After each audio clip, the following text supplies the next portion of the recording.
Monarch Nation, it is another victory Sunday for the Monarchs. Me and Gary are here to talk about it. Old Dominion wins homecoming 24-14 over Texas State. But first, Gary, how you doing, buddy? I'm doing great. Got back to Richmond about an hour ago after driving up from Norfolk. That drive is always much more fun coming off of a victory, but what a game and what a win for ODU on Saturday for homecoming. So defensively, yesterday was something you want to put in the trophy case of a performance. I mean, that was phenomenal. We held them to 0 points in the first half. This is one of the best scoring teams in the country in the first quarter and in the first half, and we held them to nothing. It was a shocker. I think Coach Ronnie said that they had been outscoring their opponents 86-13 or 86-14 in the first quarter coming into this game.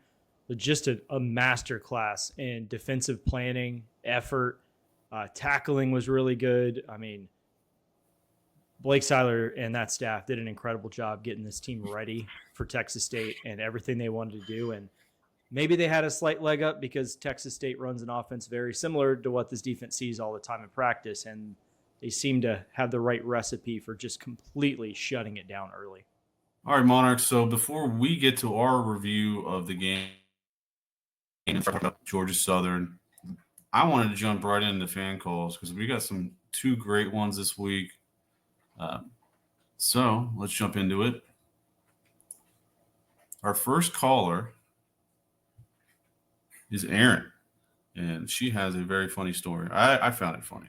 Hey guys, it's Erin here, 2012 ODU alum, and I currently live in Lexington, Kentucky, but I just watched the ODU win over Texas State, but I was like in the grocery store at the same time, so I had the game on my cell phone, watching it on the ESPN app with my headphones in, and I need y'all to know that when Colton just ran in that game-winning touchdown, I actually jumped up and down in the deli section, and considering it's Lexington and the UK-Florida game doesn't kick off for another 45 minutes, I'm pretty sure no one here had any idea what that reaction was to, but it was totally worth it. So anyway, go Monarchs. We really appreciate it, and I love that story, so keep rooting for the Monarchs and keep listening. We appreciate it. All right, and our next caller is a staple here, Justice. Let's hear what he has to say about the game. Hey guys, Justice here. It's great to be calling in after an awesome win yesterday. The defense played phenomenal. The offense was able to get it done. I can't say enough about the performance of that defense yesterday and holding down that explosive Texas State offense. It's just a great win. Looking forward to Thursday. It's a big game. A lot of potential in terms of who wins the Sun Belt East based on the outcome of that game, and just hope the fans show up. They'd be on national TV, ESPN2. Hope fans are there and they're loud and cheering on our Monarchs. All right, go Monarchs. Thanks for the call, Justice. Nice hanging out on Saturday and Friday. We really appreciate your support, as always. I do want to call out. Sorry, before. I was going to say thank you for the apple pie moonshine. Yeah, that was clutch. It did not leave the tailgate. It was very much enjoyed. But before we move on, I need to show a logo that I told Garrick, one of our regular callers, that I would create, and he didn't call in. Call us, Garrick. We're waiting for it. So we know you went to the NFL game today, but come on, man. That's a long time in the car. And we named you the Duke of Discipline. Mike made the graphic. Just disappointing, but at least your Commanders are winning right now. Yeah. Give us a call, Garrick. All right. Now to the game. There's a couple things I wanted to point out about what happened yesterday. We win the turnover battle by forcing McLeod to throw two interceptions. One is kind of puts the icing on the cake and doesn't, I don't know. It gives us the edge, but does it really have an impact on the game? I don't know. Penalties, we played one of our cleanest games of the season with just 4 yesterday. Obviously, Texas State only has 3, but that's still a fantastic development for our team. And finally, Colton Joseph, first quarterback to run for 100 yards since DJ Mack did it, 2021? Or no, sorry. His 3 touchdowns was the first since DJ Mack had 3 against Hampton in 2021. He's the first rusher to have over 100 yards in a game this season. Just phenomenal effort by Colton yesterday. Yeah, I mean, he really was the offense for us. If you start digging into that box score and start thinking about the game, I mean, our best offense was a play that had broken down, and he was able to take that gunslinger mentality and move the ball down the field. I think the difference that we saw Saturday in both how the game was played and the result, like why it's different from South Carolina and why it's different from East Carolina, is Colton Joseph making plays when things broke down and turning what could be a negative play into a positive play. Because I feel like in South Carolina, we kind of got our backs against the wall. We turned the ball over. Against East Carolina, we were taking sacks. But last night, we saw that wild card factor that Colton Joseph has, and he made huge plays with his feet to go win this ball game for us. Yeah, we'll also add Aaron Young. It was nice to have him back, especially on that 4th down and 2 play where him and Conroy got it done. And that O-line needs to get some credit here because another game where we run for close to 200 yards on the ground. Thankful. I mean, obviously Colton's a big part of that, but that offensive line deserves some credit as well. Yeah, that was clearly the biggest decision point of the entire game. We're on that last drive. It's a 4th and 2. We're in plus territory. We can kick a long field goal. I think it would have been 48, 49 yards, definitely within Ethan Sanchez's range. But then we go up by 6 and we give Texas State, which still has a really good offense and a very experienced quarterback. They could have come down, scored a touchdown, kicked the extra point, and won it. But Coach Ronnie said in his post-game press conference he was going to kick it. And because we had that 2-minute timeout, he got to think about it. I think the offensive guys wanted to go. And they looked at Aaron Young and Colton Joseph and said, we need to go get about 1.5 yards, 2 yards. So you all get the ball and run. Offensive line, just push as hard as you can. And let's get this and send this thing home. And that's exactly what they did. And that's that confidence that Coach Ronnie has been talking about for this past, really the whole season, like the team lacking confidence. They were showing confidence in that moment of saying, we want to end this game with the ball. We want to go get the first down. We want to score.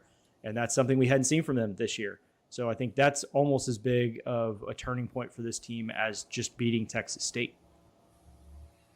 And the play after that, RPO, Colton takes it to the edge and beats the defenders off the edge and into the end zone for, 30 yards? Phenomenal run by Colton there. Yeah, 25-yard exclamation point to put on that game. I'll be honest, I was yelling from the stands once he got the first down, go down, because now we can just knee it out, and we don't even give Texas State the chance. But I'm glad he did score. I'm glad we went up by 10 since we were 10-point dogs. I don't know, there's something very satisfying about that line being flipped. But also, if he doesn't go in the end zone, Angelo Rankin Jr. doesn't get one of the best interceptions that we have seen at Old Dominion. One-handed, near the sideline, on a really tough-to-defend route that was going to that side.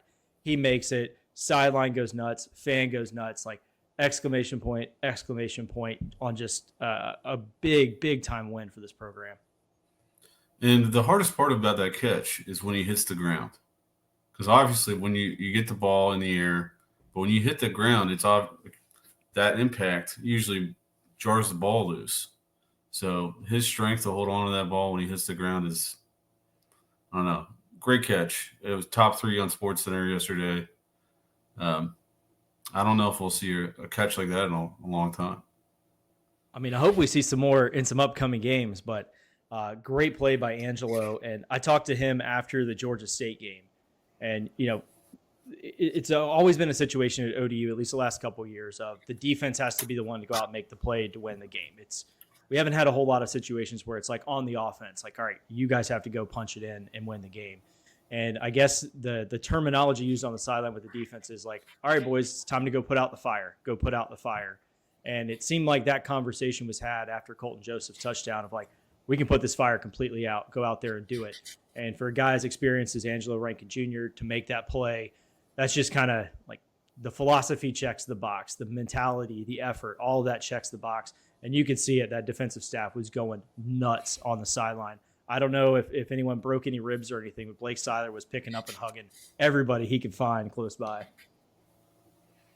One other thing I want to kind of point out is this patchwork O-line. Santana Saunders goes down, and Connor Drake comes in for him. We already had Wu replacing Hoskins after his injury. So we have, we're figuring it out. But I'm hoping we can get Santana back soon because he's just a difference maker at guard. Yeah. Maybe the adjustment of the year is flipping guards and tackles, putting Barlev on the outside, moving Santana back in. Since those changes have been made, the offensive line has, I think, done a really good job of adjusting. And then you factor in Colton Joseph and what he's able to do with his pocket presence and the way he can find those openings and lean into his blocks a little bit. It's been a good combo. They were facing a lot of pressure last night. Texas State was bringing some heat. Offensively, I wasn't super excited to see the double stack come back because Texas State knew how to defend it. They put 6 in the box. They played press man on the outside, had 1 safety over the top. It essentially takes away everything you want to do in that formation. So they had a tough job on the O-line last night, but I thought that they really didn't miss a beat from their last couple games. Great to see that improvement.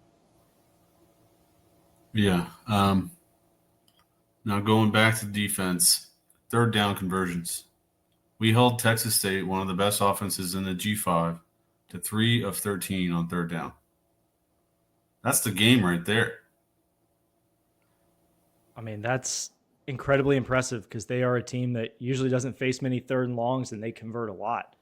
I think one of the main reasons for that is the pressure we were putting on McLeod.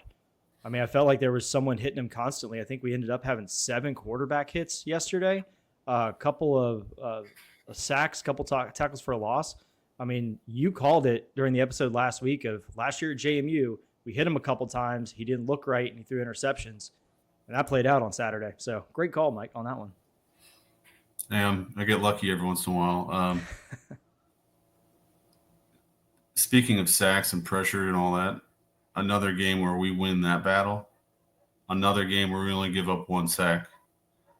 We had 2 of our own.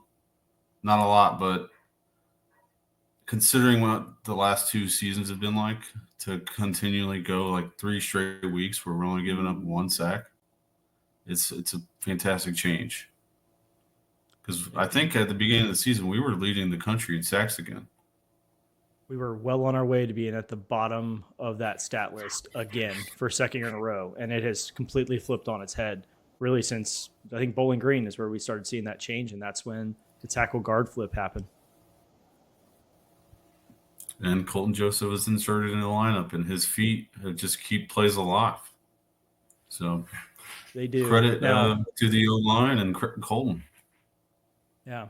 Now, I will say, outside of what Colton Joseph did on a lot of broken plays and some design runs, the offense didn't look great. Now, Texas State has an improved defense. I think they were like 4th in the country in sacks coming into that game.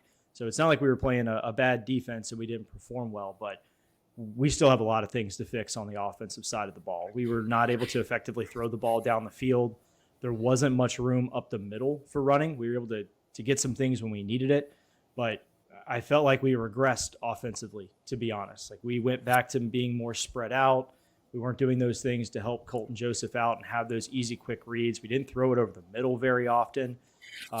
Colton floated a couple passes too. Like he had Isaiah Page, I think a couple times would have been touchdowns. Just floated the ball a little bit. Those are things he can work on, but not going to let that overshadow a really, really important home win where the offense made the plays when they needed to make the plays.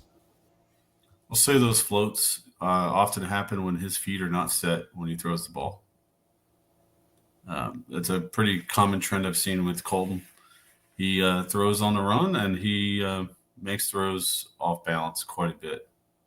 It's a tough throw to make, but it's an easy adjustment moving forward, I think.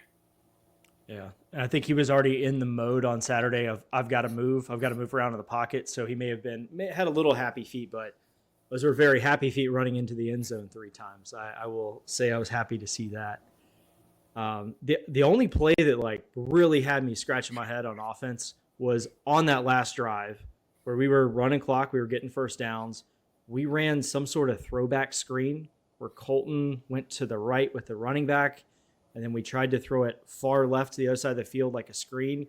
And I think Devin Roche was in there somewhere surrounded by trees, but that was so close to being a pick six that would have put Texas State on top. So I think the best thing you can do Sunday, I know they're already starting to prep for the Thursday night game, is print out about 10 copies of that play, put it in a metal trash can, light it on fire, and let's never see that play again, please, especially in that situation, because that could have flipped the whole game on its head. Yeah. Hold on. I am getting an announcement. We have a special call coming in. Yo, Mike and Gary, what's going on, man? I miss you guys, but I did get to see the game last night. Old Dominion defense continues to play well, holds Texas State 3 of 13 on third downs, really throttles McLeod back. We win the battle of turnovers, and we have a really nice time of possession with just a couple minutes less than them. On the offensive side of the ball, Colton really continues to come into his own.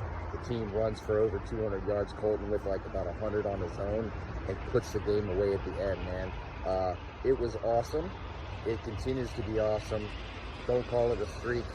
Next week, can't wait to be home. And you know it. Ethan Sanchez, 50-yard field goal for the win. Book it. Go Monarchs. You know, I know that said Europe, but it kind of sounded like he was standing on the side of Hampton Boulevard near 49th Street and the light just turned green. Yeah, the car noise was pretty obvious. Sorry about that. But thank you so much for sending that in, Aaron. Pretty excited to see you back for this game on Thursday. But if we lose on Thursday, you're going to have to figure out another way to attend games because it can't be your fault if the little not a streak ends. Yeah. All right. Defensively, there's a couple names I want to give credit to. Marcus Knight gets a fantastic interception. Jalil Colbreth continues to perform fantastically in his weird bandit like linebacker safety position. I think he had a career high in tackles yesterday. Jerron Manning continues to be one of the best safeties in college football. 14 tackles on the day. He's just everywhere. He had to come up a lot in run support yesterday because Ishmael Mahdi for Texas State is a really good running back. He's not the best. He's not Ashton Jetty. No one's going to touch that. But it's very possible that he's the best running back in the Sun Belt. And he got his yesterday. But Jerron Manning being back there as a safety net kept him from turning those 10-yard runs into 60-yard touchdown runs. Sometimes by a shoestring, whoever was getting a hand on a foot there saved us a couple of times. That would have been a different game if we weren't tackling well. But yeah, the defensive side of the ball, Jerome Carter ended up with 4 tackles as well. Seth Noatala had 3. Amori had 3. We just had guys up and down the list making plays, and we were hockey style line changing guys on second and third down, and you saw no drop off. Like that depth is real, it's there, and it was very well coached, and those boys executed on Saturday. Man, that was to shut down someone like Jordan McLeod, who has lit teams up for like 400 or 500 yards this year, was incredibly impressive. Mario Easterly at safety had a career high 8 tackles as well. And then Mario notches another sack for him, his 4th on the year. Just phenomenal group effort here. And on the offensive side, DJ Chandler was back on the field for the first time since South Carolina. So we actually had 2 tight ends that were available, potentially getting 3 back soon. TBD on that. We don't know anything, but it's possible that we could see some Jalen Butler here in the next couple of weeks. Having those tight ends back is going to help a lot in the run game, especially DJ Chandler, a little bit bigger. But I'll never forget Pat Conroy. He's been a monster for us stepping up with his first year on the team. Yeah. Yesterday, I think, Page had the best day receiving. He did. He got hit a lot, too. He was banged up. But, Yeah, not much to talk about receiving wise yesterday. Our passing game was. Well, there was one thing that you pointed out, and it's about Miles Alston and that quote unquote fumble that occurred on the sideline. Mm-hmm. Yeah, so I was standing in the beer garden in the end zone, so I had an amazing view of it. I could see him step out of bounds live during the play.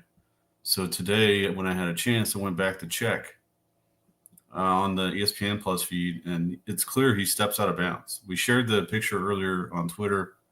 Take a look.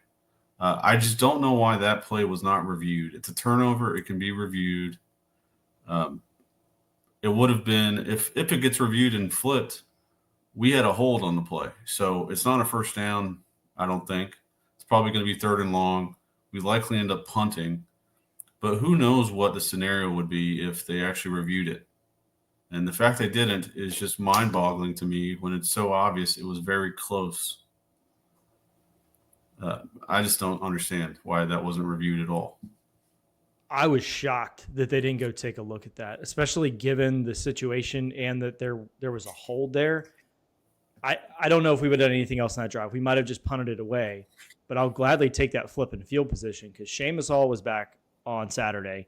He had 3 punts that went inside the 20. He was averaging 39.5 yards a punt with a long of 45. And he wasn't in a lot of situations where he could just, go bomb a 60-yarder either. So I would rather seen Seamus Hall be able to punt that down maybe to the 20, the 25. That kind of changes things a little bit. I know they end up missing the field goal anyway, so no impact to the game. But that officiating crew was struggling with their decision-making because there was the Texas State fumble that was ultimately ruled an incompletion. But there's a referee standing right in front of where Koa is making that great play on the sideline to keep the ball in bounds, and we fall on it. The ref is looking right down at it.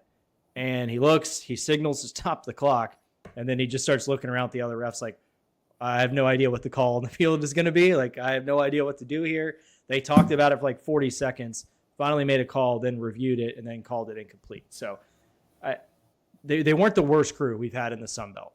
They kept the flags in the pocket for the most part. But that's a pretty basic thing that a ref should be able to do, of look down and say, oh, yeah, his leg was out of bounds when he touched it. Or the back judge says it was an incomplete pass. I don't know. That was very frustrating, that one for me, because that took a lot longer than it needed to. I will say I think they made the right call on that being an incomplete pass. His arm was still going forward even though he did get rocked. And it was close to being an empty-handed throw. But he did move forward and release the ball before he released it. So, I think they made the right call there. I'm happy they kept the flags in their pockets. It was nice relief from our past few weeks where we're seeing 20 flags thrown a game. But you got to do that review, and you got to be on the ball when an obvious call is being made. I don't know. I mean, that's a good example. Him standing right there and not being able to confidently say anything. It just looked lost. Eyes were going around. And, I mean, it happened at his feet. It wasn't one of those where he's chasing the play down and it can be hard. No, he's there. He's ready. He sees what's unfolding and then just completely shit his pants when it came time to make the call, which, whatever. We won. It didn't hurt us. But if that would have been the turning point in the game, my tone would be slightly different on that one.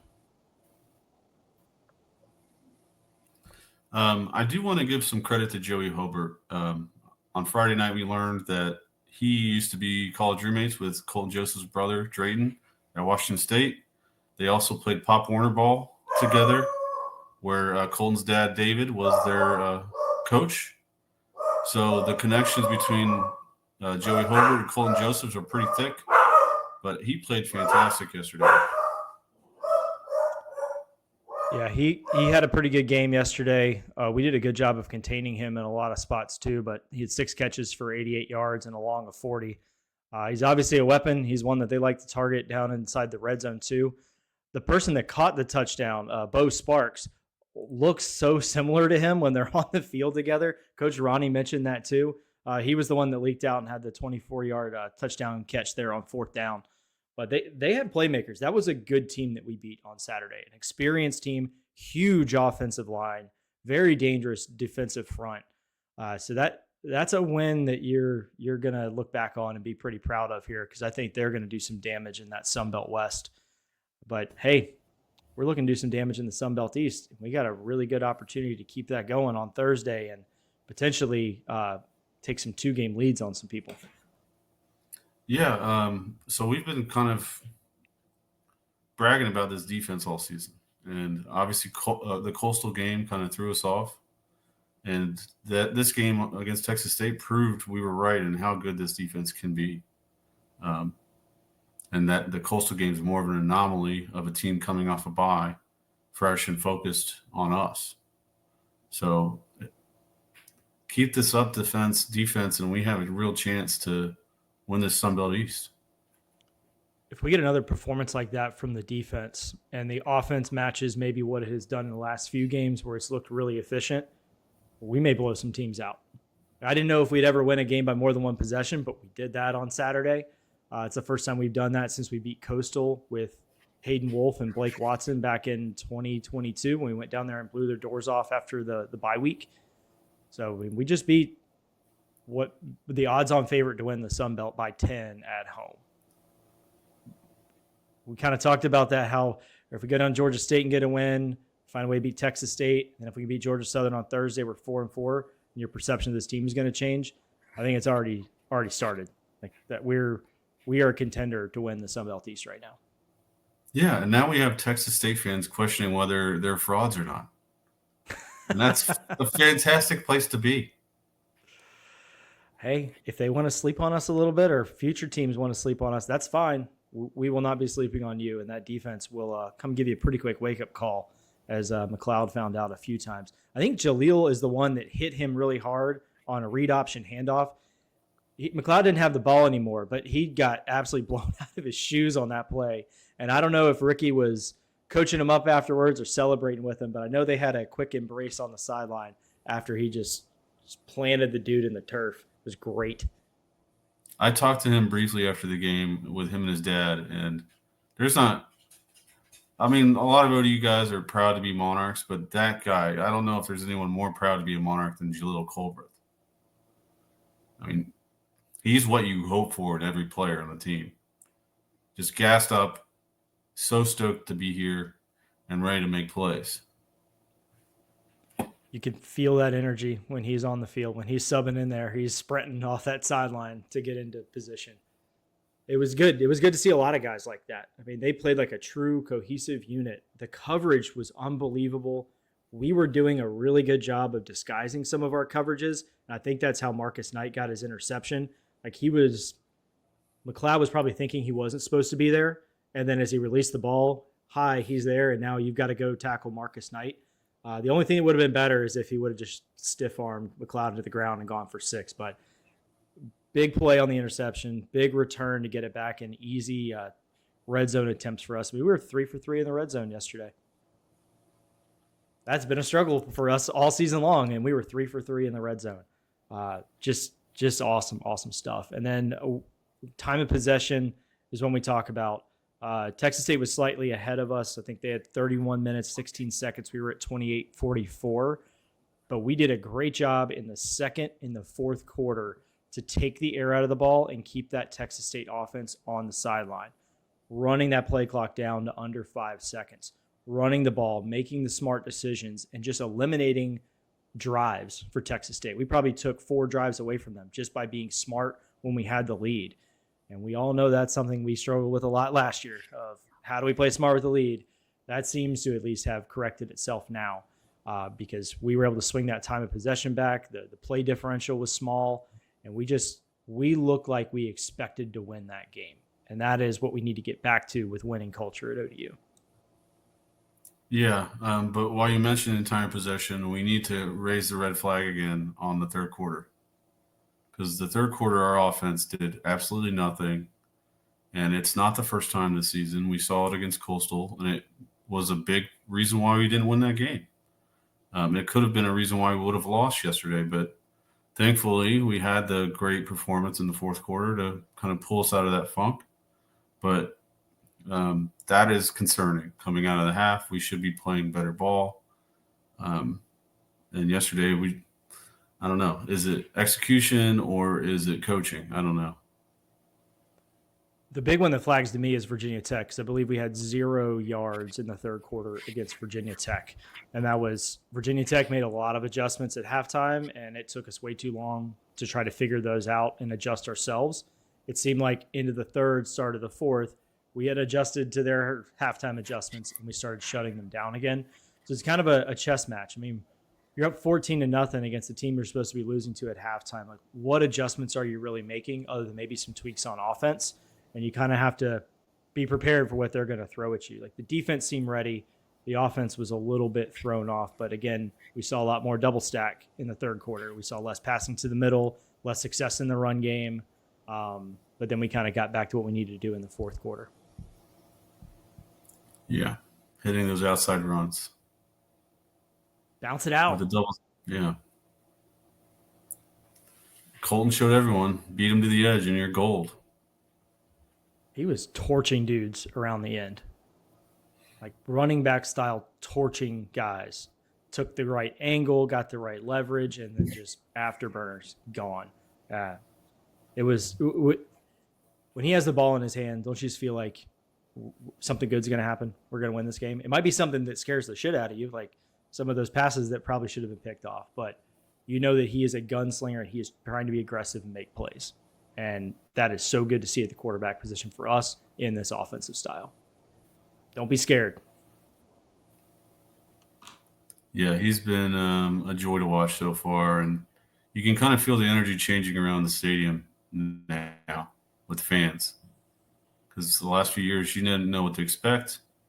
And I'm hoping more fans get on board, because yesterday, apart from the student section, which was rocking, there were a lot of fans disguised as seats for homecoming. There were also a lot of fans who, when Colton scored the touchdown to go up 10, started leaving. Like, we haven't seen him win at home this season, and like, you're leaving now? You're going to miss the final minute in the celebrations? The students stayed. Students were amazing. Like, I'm more impressed by their turnout than I think anything else this season.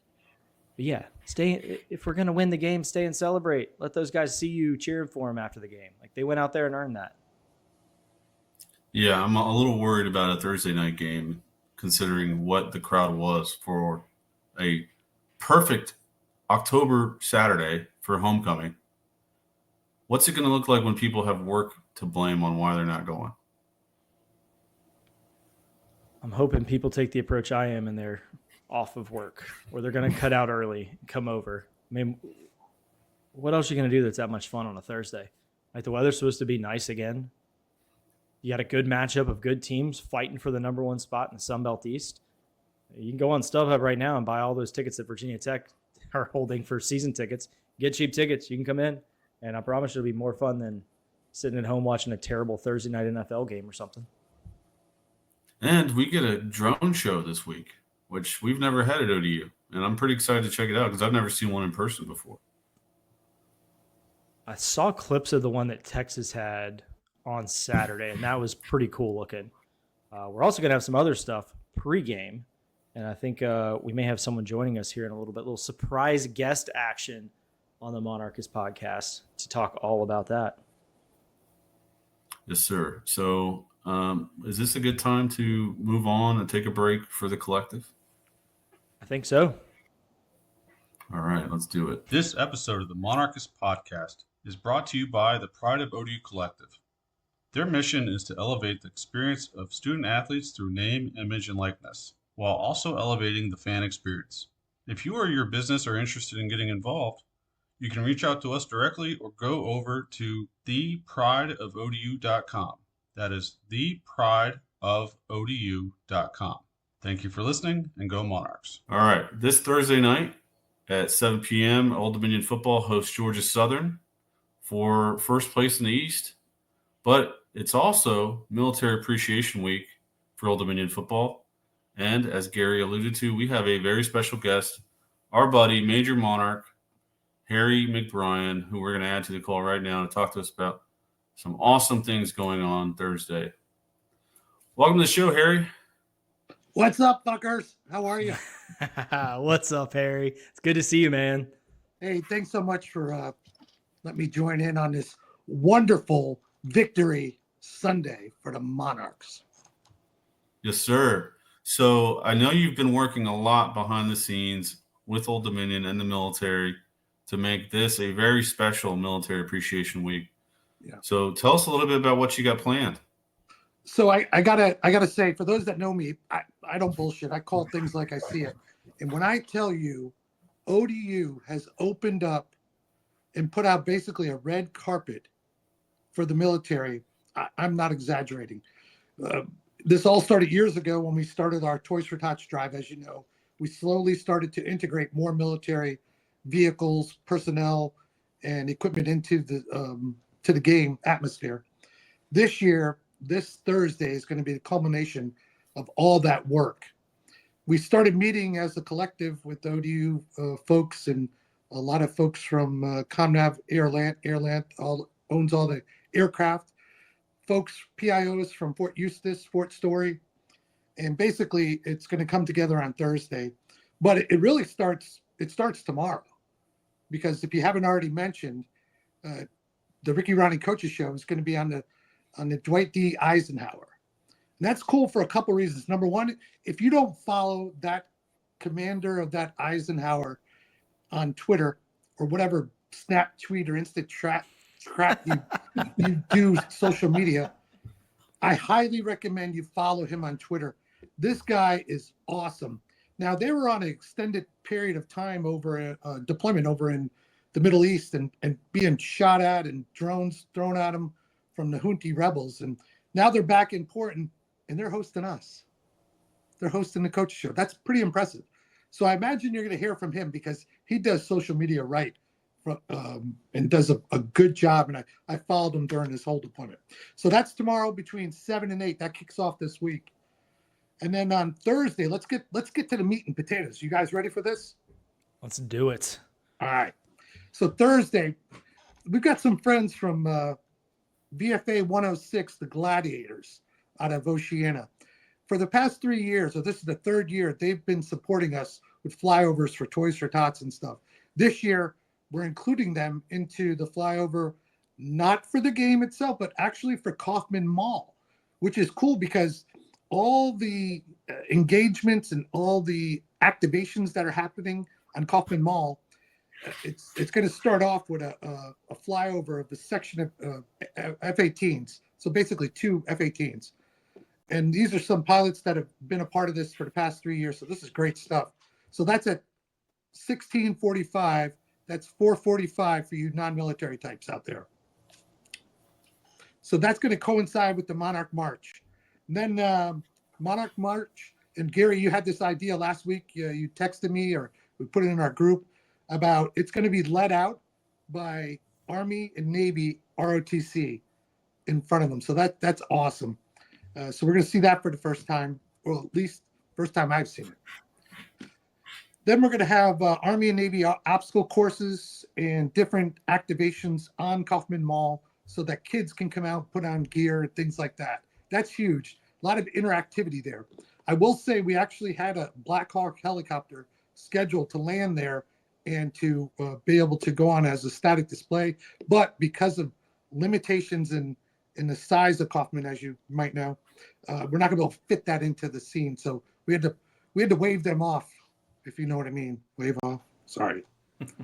Right, anyway, so we'll also have Air National Guard display there, and Air Force EOD with their bomb equipment and their little robots and things like that. The kids will be able to see all that and play. I think that's pretty darn cool. And then we'll have the all veterans jump team come in with the flag, game ball, things like that, as you might have seen in the past. I think it was a couple games ago we had that. And also, for the first time that I know of, we're going to have a 30-piece Army TRADOC band going to be melded in with the Monarch band to play the national anthem. So they'll be in uniform and melded and mixed right into them. That's melded as a ear-to-ear intercept term. Sorry, excuse me. Anyway, long story short, that's going to be really cool to have them marching out and be out there for that national anthem. And then, as you know, there's going to be the drone show. If folks haven't already talked about that at halftime, that's not military such, but it's again, it's all supporting this whole effort. I will say that ODU put out over 2,000 tickets for military members to this game. That's huge. So besides all the pregame events, you're going to have in-game events, bringing in the pilots onto the field, things like that, and a lot of recognition and just a lot of shout outs. Again, I am extremely proud of my alma mater in Old Dominion and how they've really just brought this all together over the past few months and are really accepting our military heritage that we have here in the area. That sounds incredible, Harry. That's just something going on really every minute leading up to kickoff. A lot of fun things to get involved with. I'd seen at West Virginia, the coal miners sometimes lead the team up their march. And I immediately thought of why don't we have military members doing that for the Monarch March? So awesome to hear that is going to be occurring. I love jet noise, so I will be on Coffin Mall early. So I have a good vantage point to watch the F-18s fly over there. But amazing work by you, coordinating with ODU and all those partner groups there to really have a good experience for the military members who are going to be coming to that game, because I'm excited to see it grow as well. I know Mike is, of course, Aaron is as well, even though he's over in Europe having some fun at the moment. So just really exciting stuff. This is a great opportunity for us to showcase the Tidewater area and all the military involvement right on national stage with ESPN. That's huge, and I'm hoping they capture those F-18s coming over Kaufman Mall and then put that out as they're starting the game. So it's kind of cool. And if, Mike, if it's all right, can I do just a way too early plug for what this is leading to for November? Yeah, definitely. Harry, you don't have to ask. You can go at it. Hey, it's your world, guys. I'm just a visitor right now, so I appreciate it. Yeah, I don't know about that. Hey, so again, what started all this a few years back was us sponsoring the annual Toys for Tots. And so we've got that coming up for the JMU game. So there'll be more military activations. We'll have 2 amphibious assault vehicles there right on 49th Street. Bring the kids, bring toys. If you don't remember to bring your kids or your toys, you can Venmo money, because I use Checkmo. I still write those checks, as you guys know. Gary picks up subs, and I give him a check for half the subs at the tailgate. But anyway, long story short, so that's coming up for the JMU game. So folks, have fun this week. Enjoy the festivities, but be prepared, because even though my daughter and my son-in-law's alma mater went down and shit themselves last week or yesterday and lost the game, we're excited that they're coming, and this is I think the second time they've been a part of our Toys for Tots. So yeah, I will say the we're JMU excited fans about everything. Oh, sorry, Gary. I was going to say the 2 years ago when we had Toys for Tots at home, it was on the JMU game, and JMU fans did a really good job of showing up and supporting that as well. So, all jokes aside, they did. Yeah, they did a great job. I know we're not going to have much of a tailgate going on in Blue Lot on Thursday. We are going to migrate everything to Kaufman Mall, and I think that other people should take that lead as well. There's going to be so much going on there, so many members of the military, so many things to see. Like Kaufman Mall is going to be the spot to be on Thursday. So whether you're coming down and staying in a hotel, you're just making your normal commute to the game, grab one of the spots and head on over to Kaufman Mall and join us for a pretty awesome celebration pregame. Yeah, so the theme is pack them all this week, and then for the next game, pack the track with toys. Pack them all. Be there, Monarch Nation. That's an order. You heard him, ODU fans. Show up, show out, and appreciate these military veterans and service members we have at ODU and in the area. Thank you so much for joining us, Harry, and thank you so much for all you're doing to better connect ODU with the local military. It's all very appreciated by us. Thanks, Definitely. guys. Really appreciate the time. We'll see you on Thursday night. Go Monarchs. Go Monarchs. And keep up the great work, Harry. Wilco. All right. Thanks, Harry, for joining us. Now we have to talk about this Thursday night game against Georgia Southern. they're coming in here with a 3-0 record in the Sun Belt, 5-2 record overall. They've been playing fantastic on both sides of the ball. This is going to be a very big challenge for our Monarchs, but we have a shot. We always have a shot. Well, just like everyone predicted, ODU and Georgia Southern are playing on Thursday night for first place in the Sun Belt East, right? Everyone had that pick. No one picked App State or JMU or somebody like that. It's going to be a good old-fashioned Thursday night Sun Belt dogfight. Like, that is what's going to happen. It's two teams coming off short rest after big wins that they probably weren't expected to get, with Georgia Southern beating JMU. We beat Texas State. It could be anything, right? Everyone's on short rest. Thankfully, we do not have to travel, so Southern has a little bit harder route to get there. But they're pretty battle-tested. And you go look through their schedule. They lost by 11 to Boise State. And Boise State has Ashton Genty, who ran for 1,000,000 yards against them. But they were still very much in that game. Went all the way to Reno, and they beat Nevada, who's turned into a pretty good team. And the only other loss was they lost to Ole Miss, who at the time was very healthy and looked like they were potentially the class of the SEC coming out of there. Big comeback win over Marshall. They dominate JMU for their homecoming. It's teeing up to be a really, really awesome game. Like, the numbers for ESPN are probably going to be pretty solid there. Yeah, so if I'm looking at PFF and trying to evaluate where our opportunities are in this game, it's going to be – so looking at their offense on PFF, they have a very good run game. However, their run blocking is scored very badly. So to me, with our very strong rush defense, that looks like an opportunity for us. Yeah, I would think so. I think that's a pretty good setup for us. And then if you look at the other side of the equation in their passing game, they've got J.C. French, who he's a gunslinger. He's going to throw it around. Reminds me a lot of Garcia from East Carolina without so many turnovers. But he's still 10 touchdowns, 5 interceptions, completing 64% of his passes. Saturday against JMU, he threw 3 interceptions, but they still won by 2 touchdowns. So they're obviously doing something right there.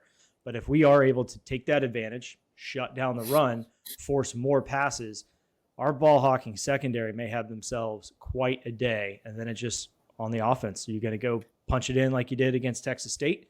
But I love the way that our defense lines up with their offense right now, with what they do well versus what we defend well. And then on the other side, defensively, they have one of the best secondaries in coverage. So their linebackers can cover, their corners can cover, their safeties are covering very well. But their rush defense is their sort of weakness. And they don't have much of a pass rush.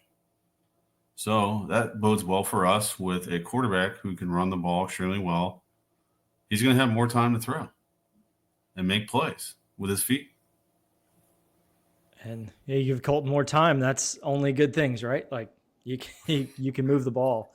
The only thing I'll say for their pass rush is they were able to get to JMU's quarterback 6 times on Saturday.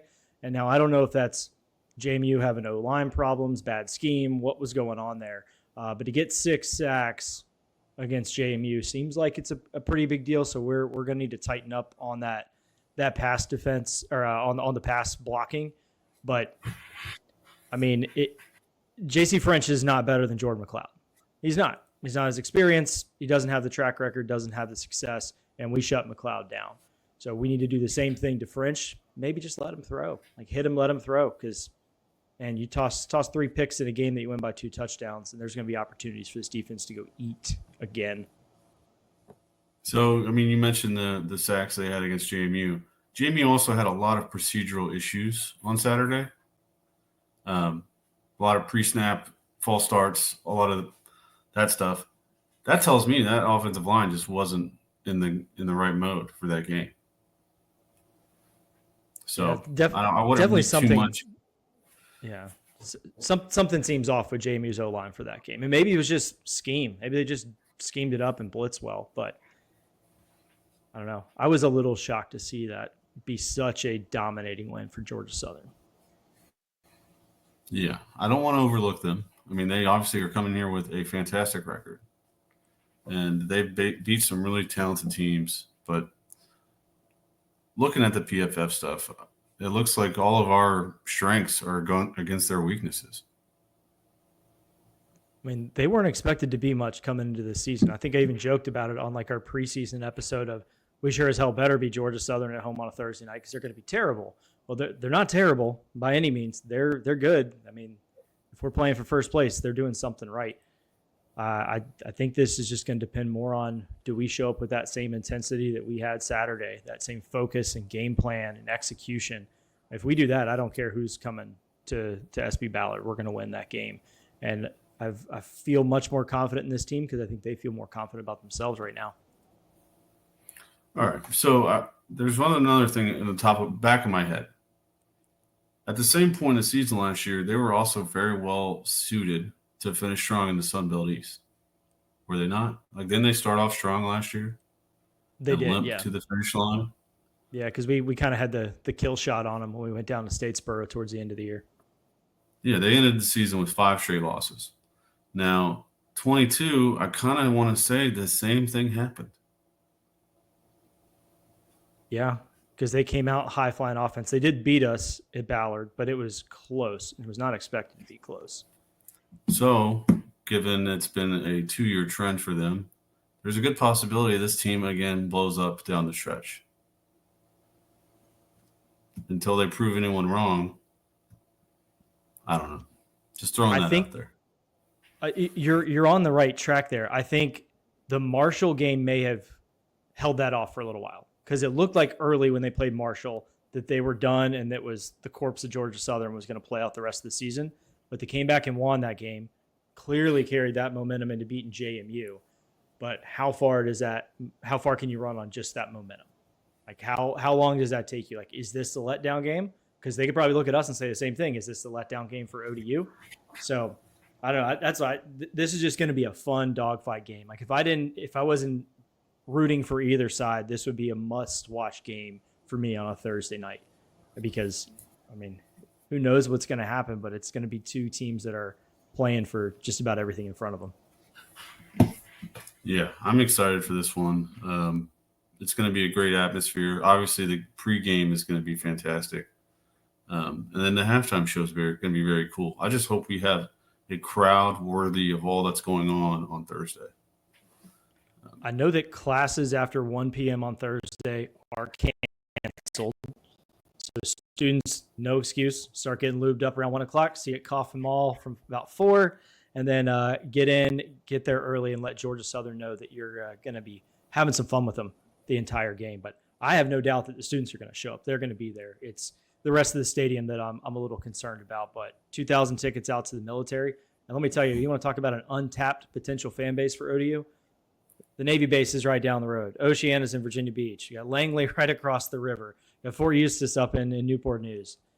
I mean, that should be our second fan base is the military that we have because it's so easy for them to come to the games. And I'm glad to see ODU really opening their arms to make them feel welcome.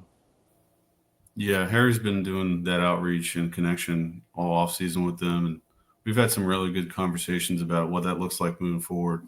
But I'm just looking right now to see the opening line for this game. Looks like Vegas finally smartened up. ODU is the underdog by +1. Finally, 1-score spread for us. Yeah, and I'll tell you, that line is jumping all over the place because at one point for a little while today, ODU was a 2-point favorite. So there is money flying on both sides of that line. And I think that just means that everyone's like, all right, I'm just going to pick Southern for this game. I'm just going to pick ODU for this game. And we're going to see. I don't think that thing is going to get to 3 in either direction unless there's like a major injury announcement. Like if French is down, we'll probably go to 3.5, 4. But I mean, as far as I know on ODU side, we came out in pretty good shape other than Santana Saunders from this game on Saturday.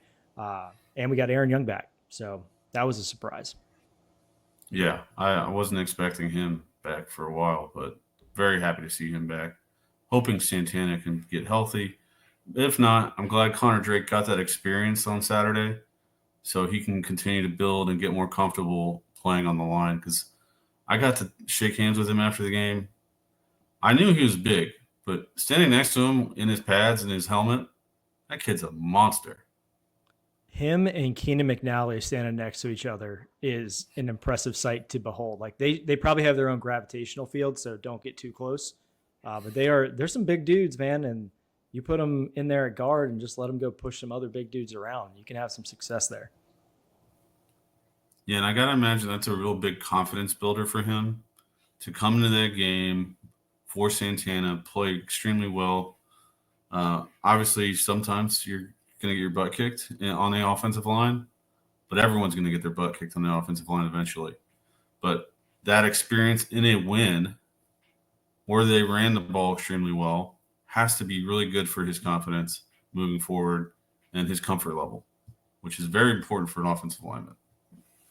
Yeah, it's got to be. And being sandwiched between Flores and Du Bois Byrne is not a bad setup to have. Those are two very experienced guys who are really smart up front and can help you not get your ass beat so bad, which I think they helped out. But you're going to have to do some damage to knock Connor back because he's a big boy.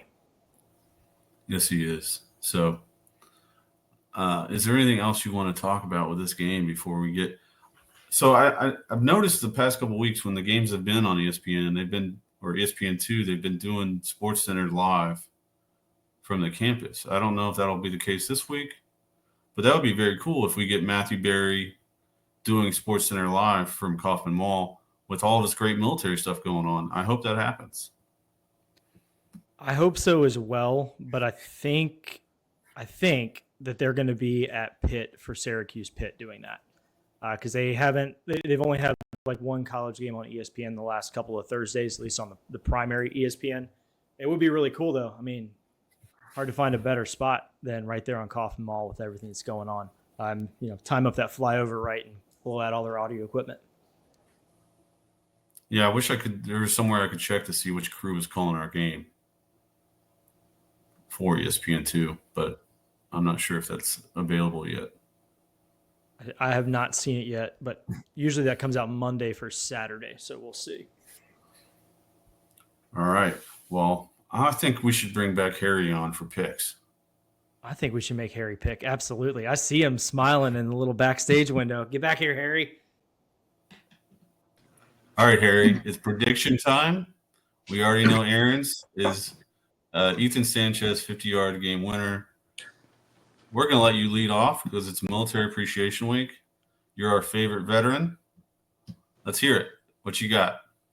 Here's what I got, guys. So I hear Aaron every week, and I love his enthusiasm for the 3-point, 58, 90-yard, whatever the hell kick he comes up with for the win. My prediction, and I don't care what the score is, I just want one more point for the Monarchs. That's my prediction. We're gonna at least win by at least a 1 point. Boom. 1 point right. Victory from Major Monarch. I love it. That's all we need, guys. That's all you need. Yeah. Just so kidding. I'm going to go second this time. We'll let Gary clean this up. But I have been going with the route of we keep playing this defense. We keep running the ball down their throat. We control the clock. We limit our mistakes. We limit our penalties. We're going to win. And that's what I expect on Thursday night. Old Dominion money line. I'm staying away from spreads, totals, all of that, because ever since I started doing that, we started playing better football. So ODU wins. Who cares what the score is? All right, Gary, what do you got? I'm torn here because I picked us to cover last week but not win straight up. And I feel like if I now pick ODU to win straight up, I'm the problem if they lose. So like I'm in a weird spot here. I think this is going to be an absolute rout of Georgia Southern. I think this defense carries that momentum from Saturday where they shut down a really, really good offense.